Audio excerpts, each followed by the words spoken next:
जाड़े की कोहर भरी शाम में जाने क्यों यूं ही उदास होने को जी चाहता है। किसी बिछड़े हुए की याद में रोने को जी चाहता है।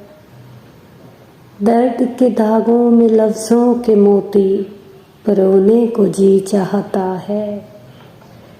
झटपटे के इस मौसम में सिर्फ परत परत मुझे खोलते हैं। मेरे अंदर दुख ही दुख बोलते हैं। कभी कभी जाड़े की कोहर भरी शाम में यूं ही उदास होने को जी चाहता है। तू नहीं, तेरा इस्तिखारा नहीं, आसमां पर कोई सितारा नहीं।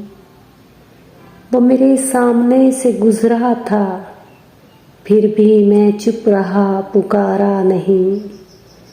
वो नहीं मिलता एक बार हमें, और ये जिंदगी दोबारा नहीं। हर समंदर का एक साहिल है, हिजर की रात का किनारा नहीं। हो सके तो निगाह कर लेना, तुम पे कुछ जोर तो हमारा नहीं।